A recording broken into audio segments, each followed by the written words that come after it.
आप सभी जानते हैं कि serve humanity serve God charitable trust ऐसे पेशेंट को कैटर करता है जिनकी रीढ़ की हड्डी टूट जाती है और बड़े बड़े ज़ख्म हो जाते हैं। कभी कभी उन ज़ख्मों में एक मैगेट भी पड़ जाते हैं और काफ़ी ज़्यादा स्मेल होती है, डेड टिश्यूज़ बहुत ज़्यादा होते हैं।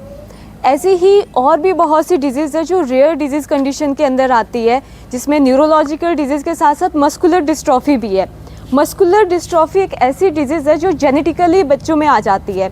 ये बचपन से स्टार्ट हो जाती है, पेरेंट्स के वीक जीन्स की वजह से बच्चों में देखी जाती है। धीरे धीरे करके जो मसल्स होती है बच्चों की, जैसे जैसे वो ग्रो करते जाते हैं उनकी मसल्स जो है डेड होनी शुरू हो जाती है। ये कंडीशन इतनी सीवियर हो जाती है कि एक टाइम पे आते आते आपकी पूरी बॉडी की मसल्स ख़त्म हो जाती है। इवन आप अपनी आईलिड को भी नहीं झपका सकते, पलक भी नहीं झपका सकते। अब सोचिए कि अगर आप अपनी पलक ना झपका सको तो कैसा होगा। ये डिजीज़ इतनी ही रेयर है और इतनी ही सीरियस है और इसका ऐसा कोई इलाज नहीं है। हाँ, थोड़ा बहुत थेरेपी से, मेडिसिन से हम प्रिवेंट तो कर सकते हैं, लेकिन पेशेंट के जो लाइफ स्पान है जो काफ़ी कम हो जाता है इस डिजीज़ की वजह से, उसको रोक नहीं सकते हैं। ऐसे ही पेशेंट आज हमारे साथ है प्रदीप कुमार जी। कहाँ से है जी आप? मैं फगवाड़ा से हूँ। फगवाड़ा से। आपके पेरेंट्स? पेरेंट्स तो नहीं है। हाँ। और कोई नहीं है फैमिली में? नहीं, मम्मी पापा। और ये कब से आप इस डिजीज़ से सफ़र कर रहे हैं? 2013 से। 2013 से। स्टार्टिंग कैसे हुई थी? स्टार्टिंग ये धीरे धीरे तो चलने में दिक्कत थी। हाँ जी। और फिर पैर को जैसे रगड़ के हुए चलता था।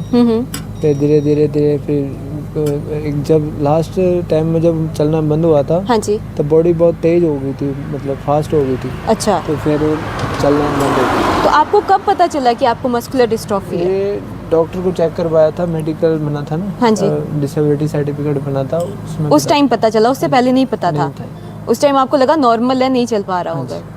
तो आपको क्या लगा था कि इसका इलाज क्या क्या नॉलेज है आपको? इलाज इसका मैंने पता किया था, तो इलाज तो नहीं है। और बाहर कंट्री में बताते हैं कि इसका जो एक इंजेक्शन होता है वो महंगा होता है। हाँ जी।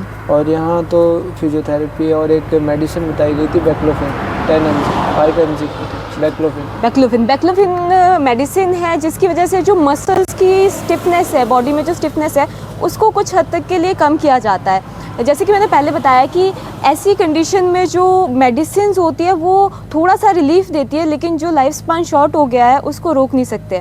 हमारे पास जितने भी पेशेंट हैं स्पाइनल कॉर्ड के, न्यूरोलॉजिकल या फिर पैरालिसिस के या फिर मस्कुलर डिस्ट्रॉफी के, ये एक एंड लाइफ सपोर्ट केयर ही है, पैलिएटिव केयर कह सकते हैं कि लाइफ एंड तक पेशेंट हमारे पास है।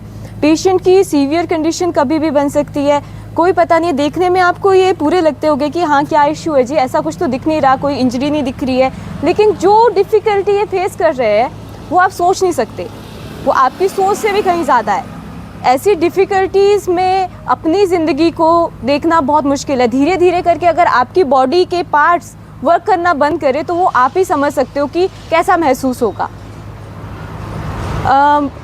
आइए आप अंदर लेके चलिए जिनको। हमारे पास ऐसे बहुत सारे पेशेंट्स हैं जिनकी कंडीशन काफ़ी वर्स्ट रहती है।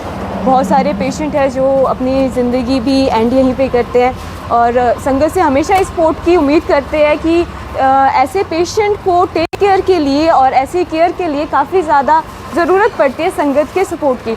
इसलिए हमेशा आपसे गुजारिश करते हैं, विनती करते हैं कि हमेशा सपोर्ट करते रहिए ताकि इस तरीके के नीडी पेशेंट्स की मदद की जाए। सब कुछ आपके सपोर्ट से हो पाता है, तो उम्मीद करते हैं कि आप ऑनलाइन भी शेयर करेंगे ताकि इस तरीके के पेशेंट तक वीडियो पहुंच सके।